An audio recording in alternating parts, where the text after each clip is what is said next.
Hey guys, and welcome back to another video. Today I have some dry sea moss that I'm preparing to make some sea moss gel. So here I found some sea moss in my cupboard that my mom had brought up from Jamaica, and these have been in my cupboard for a good while, guys. So they are super dry. So what I'm doing here is just taking a few of them to wash. So over here I am just trying to separate it because, as I said, it was super dry. So I'm just here rinsing it to see if I can get all the salt and the little sea particles that were in it.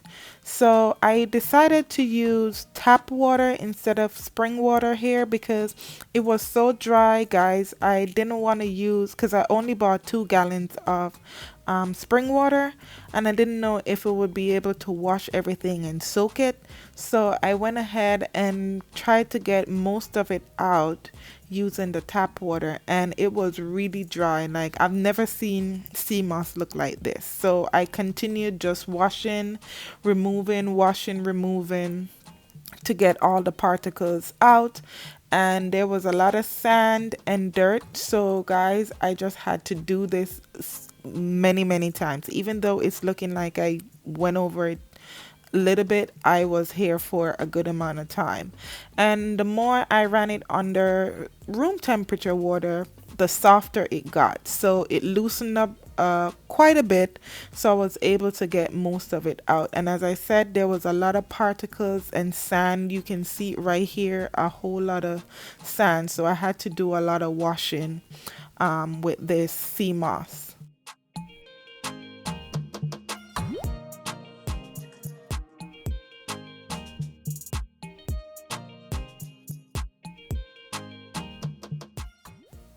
Okay guys, so after washing all of that with the tap water, it has loosened up, so I'm about to now use some spring water to give it one final wash and get everything looking nice.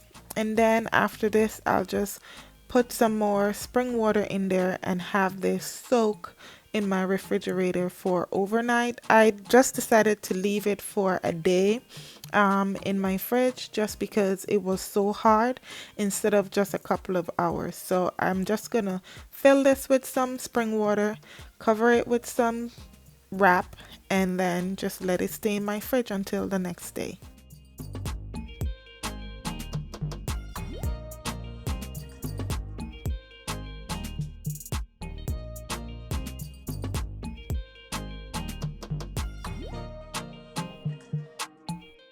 Okay guys, so we're here at the second day, and you can see that it has doubled because it's coming up out of the water. So I just went ahead and rinsed it and ready for my blender.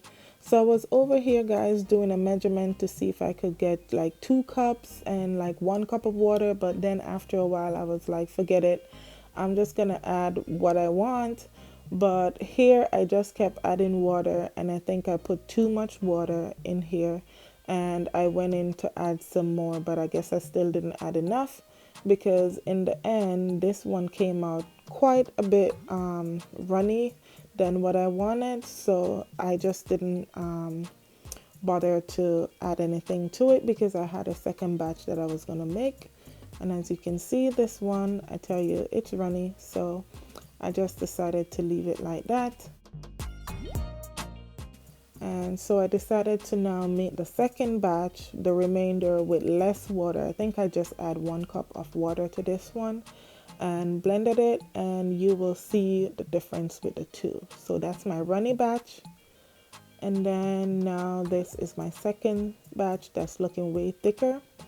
So what I decided to do was just combine both of them and just get one batch and one final blend and see how much it would go down from the size that I have right here.